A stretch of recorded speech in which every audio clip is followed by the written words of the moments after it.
Good day everyone and welcome back to another car gear review. Today I am out adventuring in something that's super exciting. Now I'm not really allowed to show a lot about it just yet. So this video might only be live, so if you're watching this now, might only be live when this car is fully in store and available to the public, but I got a little sneak preview with it, got a chance to drive it far, get my hands on it, take a few photos. It's so amazing and I can't wait to share it with you. You might have already seen this at the Festival of Motoring. It's the Jaecoo J6. Welcome everyone. So currently I am out exploring with the J6. It is a bit nerve-wracking doing some exploration stuff out in the wild with a car that is electric, but I'm always up for a challenge. So thus far I can give you a quick little rundown. This is going to sit below the J7 on Jaecoo's lineup. There's still a lot that needs to change, and this is a pre-production car, so I don't know what trim level this is, don't know most of the spec about the car, let's say like the performance and stuff. I'm assuming the performance is around 6.5 to 7 seconds from 0 to 100. Don't know how much power, but let's say maybe in terms of kilowatt, maybe 150 to 190 kilowatts of power from a dual electric motor setup. It's got a motor in the front and a motor at the back, and yeah, it's actually giving baby Defender vibes, which in person it looks like it could be compact, but it's actually not small. This is like properly big. In terms of sizing, I would say it's close to a Mercedes. Well, because this is the electric, let's say the EQB, which is just the GLB but the electric version. Similar in size, a lot bigger than a 5-door Suzuki Jimny. But this thing packs a lot of punch, a lot of features. Love the design, everything about it. Love the floating roof effect that it's giving with the black contrasting roof. It's just so fantastic. And these wheels, they are massive. Just love it. So it does have a rugged aesthetic, but a lot of it like just shimmers in the sunlight. A lot of the lines, the LED lights, everything is just so crystal clear and just makes it look super modern, but also super expensive. It's also got poppy outy door handles that hide when you lock and unlock the car. It's got these gorgeous shaped headlights and daytime running lights, rugged bumpers and trims and stuff. You can see it's already a bit dirty, but that's part of the aesthetic. So I will have this car beautifully washed and I will take amazing photos of it, but I'm up here in a hill doing some exploration and it fits right in. Love the little storage bin at the back. I think it's perfect for storing your charging cables. Now I haven't put charging cables in there yet, but I think it's rather fantastic. The whole design at the back, it is so elevated. And if you've noticed, most of the icons on this car is giving the eye effect. And maybe because it's electric, maybe because it had a different name before being brought into production for Jaecoo. But I love the eye and the taillights on the rear. Love it on the steering wheel and on the front. It's just such a nice little emblem. And it's done so tastefully. If I'm honest with you, I think this is spectacular. So, are you guys ready for the inside? This is the interior. Look at these gorgeous crafted seats. They are fantastic. You've even got these soft adjustable headrests for the driver and the passenger. They're both all electric. They've got this gorgeous little gold, maybe a bit rose gold piping and stitching. Love that. Look how beautifully wrapped this armrest is.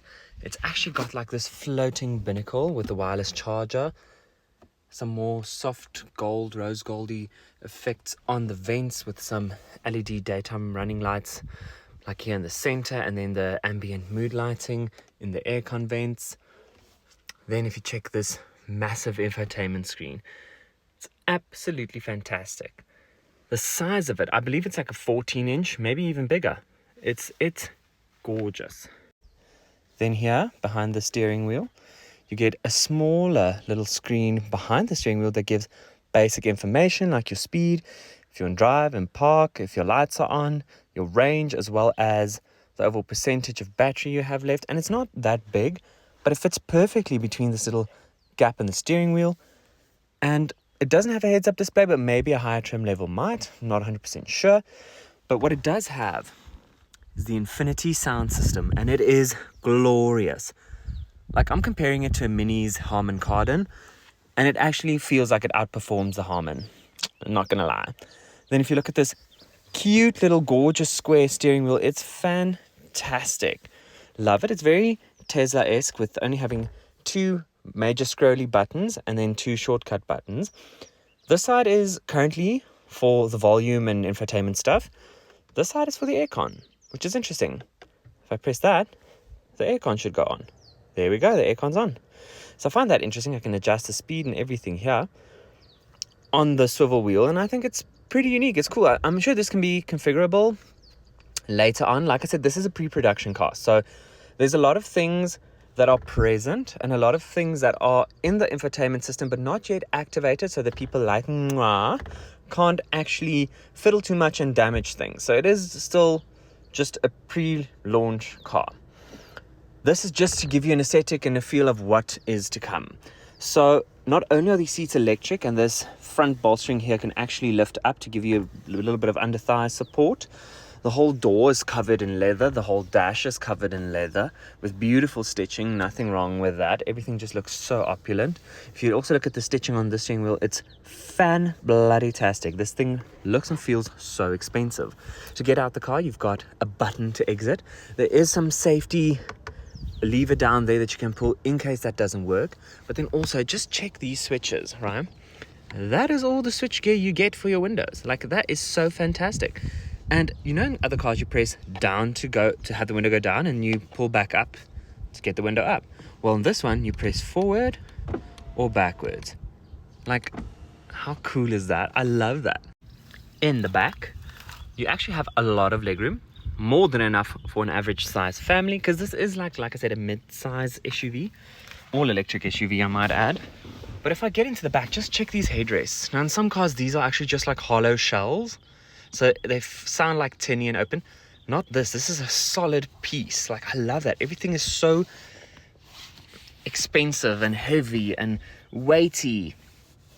And everything, the stitching and everything is just so nice. This car is a level above. I love that. Let's see if we've got extra cup holders. We do. Love that. But they're not intrusive.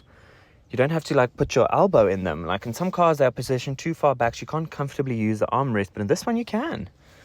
You've got some vents back here for the kids or the dogs. Let's not judge. I have cats, so these are perfect for my cats. Then you've got some charging down here as well, USB-C and standard old style USB. In the rear, you've also got some exposed little bolts to give into the whole aesthetic that the J7 gave us. But nothing back here feels cheap by any means. You've also got some leather here on parts of the door cards.